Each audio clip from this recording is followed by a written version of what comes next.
ఏలేశ్వరం అంబేద్కర్ గురుకుల బాలికల పాఠశాలలో సంక్రాంతి సంబరాలు నిర్వహించారు. ఈ సంబరాలలో విద్యార్థుల హరిదాసు వేషధారణలు, సంక్రాంతి సాంప్రదాయాలు ఆకట్టుకున్నాయి. ఏలేశ్వరం డాక్టర్ బిఆర్ అంబేద్కర్ గురుకుల బాలికల పాఠశాలలో సంక్రాంతి సంబరాలు ప్రిన్సిపల్ కె చంద్రశారద ఆధ్వర్యంలో ఘనంగా నిర్వహించారు.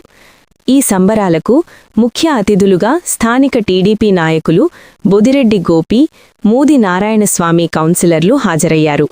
ఈ సంబరాలలో పాఠశాల ఆవరణలో సంక్రాంతి పండుగ మన కళ్లకు కట్టినట్లు చూపించే విధంగా రంగురంగుల రంగవల్లులు, పతంగుల, విద్యార్థులు వేసిన హరిదాసుల వేషధారణలు, గంగిరెద్దుల వేషధారణలు, రైతు కుటుంబం వేషధారణలు ఆకట్టుకున్నాయి. సంక్రాంతి పండుగ మొదలు భోగి పండుగ రోజున భోగి మంటలు, సంక్రాంతి పండుగ రోజు కుటుంబ సభ్యులతో చేసే పిండి వంటలు, ఎడ్లబండ్లుపై పల్లెల మధ్య పంట పొలాలు వీక్షణ, కోడి పందాలు ఆకట్టుకున్నాయి. ఈ సందర్భంగా పాఠశాల ప్రిన్సిపల్ చంద్రశారదాదేవి మాట్లాడుతూ సంక్రాంతి పండుగ విశిష్టతను విద్యార్థులకు వివరించారు. పాఠశాలలో గ్రామీణ వాతావరణాన్ని ఏర్పాటు చేసి సంక్రాంతి పండుగను భోగి మంటల ద్వారా ఎలా జరుపుకుంటారు విద్యార్థులు చేసి చూపించారు.